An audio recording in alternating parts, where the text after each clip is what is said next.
What's up, guys? Good afternoon. Hope you guys are doing well on this Wednesday. And Wednesday means you get the first real injury report of the week. Now, we don't have it all in one place yet, but we did get a lot of updates from Carol verbally.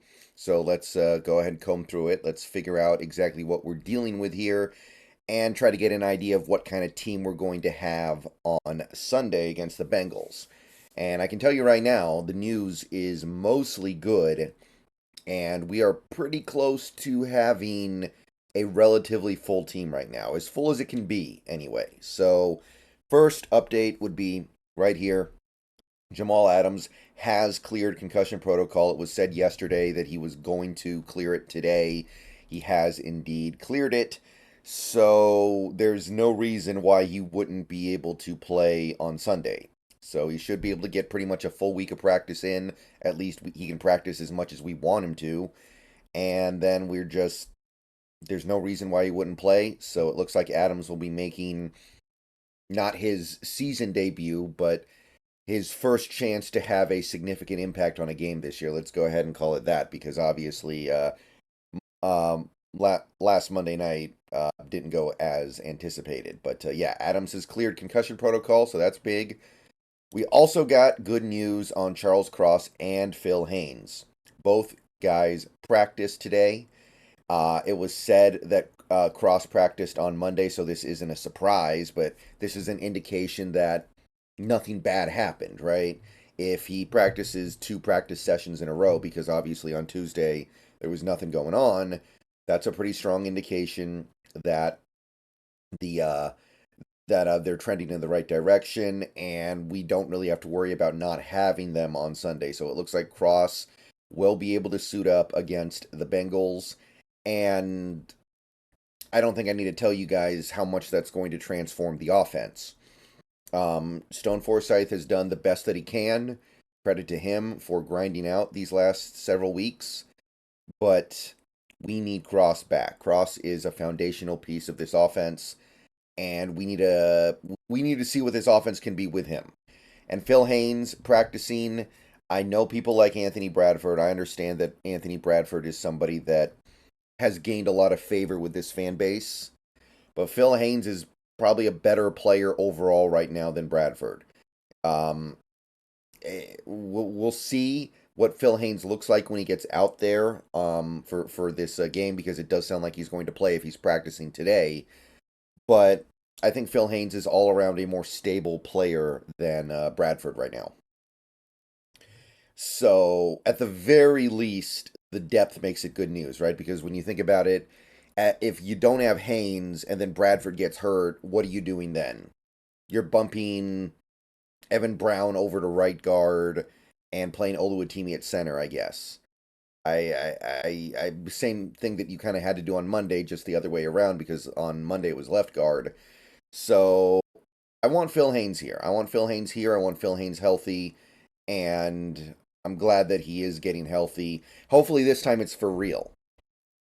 And you guys might remember last week, the Phil Haynes injury was the one injury I was concerned about potentially having some long-term effect.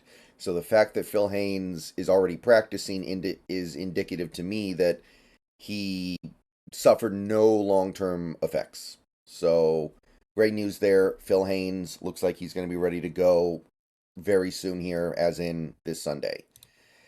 Damien Lewis not going to practice today, so that's kind of the thing that's hard to get around, because this means that Ben Brown would be your backup guard, right? So does Ben Brown get in the starting lineup, or does Evan Brown bump over to left guard and then you put Oluwatimi at center? And I can kind of see the benefits and drawbacks to both sides here. And the reality is it's too early to say that Damien Lewis won't be able to play on Monday. I'm sorry, Sunday. But this is definitely a little bit of a concern. This is probably he might be our best offensive lineman, but even if he's not, he's the guy that I don't want to lose more than anyone else because we don't have a real backup for him. Everybody else has a backup who I'm at the very least kind of I want to see what they can do. I want to see what Forsyth can do. I want to see what Curhan can do for at least a little while, right? Like these last few weeks have been educational because we got to see Curhan, we got to see Forsyth, we got to see a little bit of Oluwatimi, got to see some Bradford. We learned stuff about those guys, and most of what we learned was positive. I don't really feel like we're going to learn that much watching Ben Brown. So Damien Lewis, hope he's okay. What else do we got? Kobe Bryant and Artie Burns not back yet, but they're not far off. So I'm a little surprised that Artie Burns is still being held out because I was under the impression that his injury was something that kind of popped up in practice and was not that big of a deal. But clearly, it's going to take at least a couple weeks here. So Artie Burns, Kobe Bryant, that's two pieces of your cornerback depth, two guys who are kind of important to your secondary collectively because when they're both out, the good news is you have Trey Brown back, right? But if you do the math, like Trey Brown's never played nickel for us before, right? Kobe Bryant played nickel for us last year. Artie Burns was somebody that we viewed as a viable nickel option. So that leaves you with a little bit of an issue at the nickel position again. And you know what that means. That means Witherspoon might get to play nickel.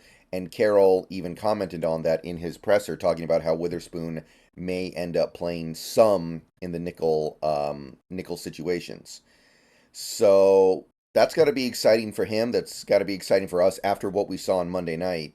And I don't have any issue with that. I think Witherspoon, at the end of the day, you're just trying to get him out on the field. And you know that Bengals team is going to be in nickel a lot. So, yeah, Kobe Bryant has the toe injury. The toe injury could keep him out for months for all we know. So, I'm definitely not counting on him to get back anytime soon. I think Burns will probably get back maybe the Cardinals game, maybe the Browns game, something like that. Kobe, I'm not totally buying that he's going to be back. And when he gets back, I don't know what he's going to be able to do.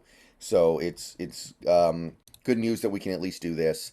And obviously, Trey Brown, his concussion is now several weeks old, so he's probably going to be more than ready to go for Sunday. So that's going to be fun to see those three guys in our secondary. And last update concerns Kenny McIntosh, kind of a forgotten man for the Seahawks right now because he's been hurt so long. Uh, will not return to practice this week. He is eligible to return this week, but Carroll has said he's not ready yet. Going to be at least another week. I feel like the Kenny McIntosh injury has gone on for so long now. I'm almost wondering if he's going to play at all this year. There's somebody on Twitter or X brought up a couple days ago how Darrell Taylor, his rookie year, they kept saying he's a couple weeks away, he's a couple weeks away, he's a couple weeks away, and then he never played at all that year. And it's starting to get that way with McIntosh because they said initially the injury was only going to be a couple of weeks, and it's been a couple of months now, and they haven't even offered up anything comforting. Like, oh yeah, he'll be back next week for sure. They haven't even committed to that. So I'm not sure about McIntosh, but it's going to be at least another week. We'll find out more next week. Abe Lucas is not eligible to return this week, by the way, just in case anybody was wondering about that. So there's nothing to find out about there. We'll know more next week. And that's it for your first injury report. I haven't seen much from the Bengals yet, so I'm just going to leave it at that. See you guys later. Go Hawks.